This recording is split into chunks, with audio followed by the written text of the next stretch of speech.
اللہ اللہ اللہ اللہ۔ اگر کوئی شخص اپنی بیوی کو کہے کہ میری ماں کی طرح ہے یا بہن کی طرح ہے، وہ طلاق نہیں ہوتی، اس کو کہتے ہیں زہار۔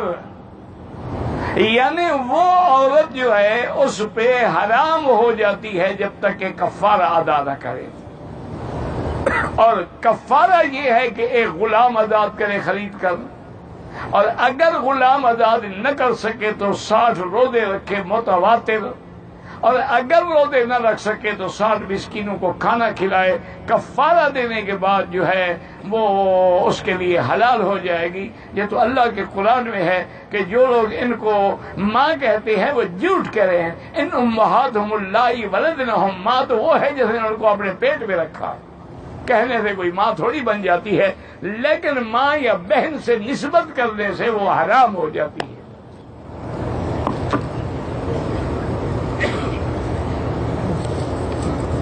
یہ تو حضور کی زندگی میں ایک بی بی تھی، خولہ بی بی اس کا نام تھا، وہ حضور کی خدمت میں آئی اور اس نے آگے عرض کیا کہ یا رسول اللہ، ان زوجی اکل جمالی واکل مالی، میرے خاوند میرا حسن بھی کھا گیا، میری جمال بھی کھا گیا، میرا مال بھی کھا گیا، اور اب بڑھاپے میں آگے مجھے کہتے ہیں انت علی کا ظہر امی، تم میرے لیے ماں کی طرح ہو۔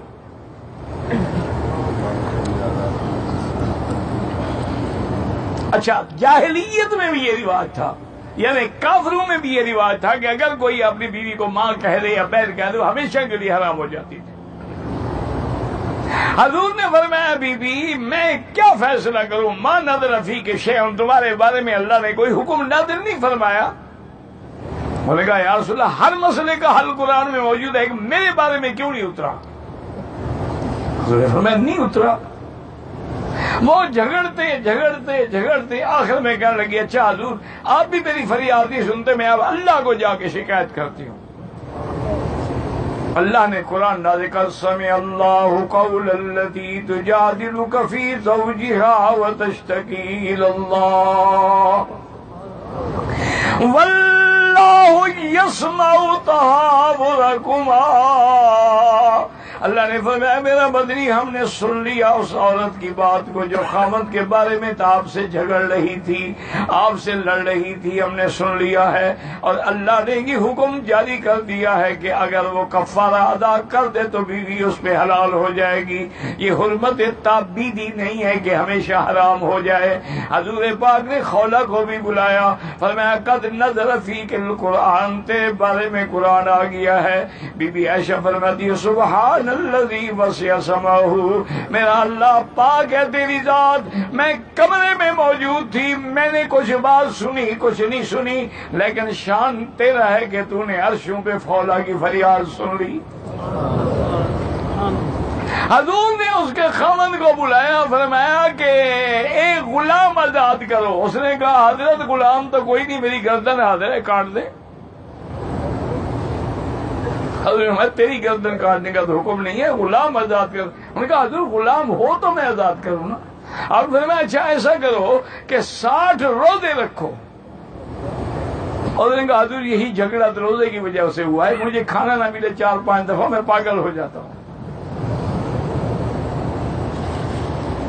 آپ نے فرمایا یہ بھی مشکل ہے۔ اور میں اچھا ایسا کرو کہ 60 مسکینوں کو کھانا کھلاؤ۔ اور انہوں نے کہا حضور مدینے میں مجھ سے زیادہ مسکین ہے کوئی نہیں، میں کہاں سے کھلاؤں؟ اتنی دیر میں ایک آدمی نے 60 سا کھجور کا بڑے توڑے پیش کیے۔ حضور میں آئی نہ دو جو خور، کہاں ہے وہ آدمی؟ انہوں نے کہا بیٹھا ہوں یا سر، میں یہ لے جاؤ اور مدینے کے مسکینوں کو وہ تقسیم کر دو۔ اور انہوں نے کہا حضور مجھ سے زیادہ مسکین ہو تو تقسیم کروں نا، میں تو سب سے زیادہ غریب ہوں۔ حضور میں اچھا جاؤ کھا لو۔ لیکن فقہا نے لکھا ہے یہ حضور کی رعایت تھی، معنی یہ تھا کہ ابھی اپنی غربت مٹا لو، لیکن جب اللہ توفیق دے گا تو پھر تم کفارہ ادا کرو گے۔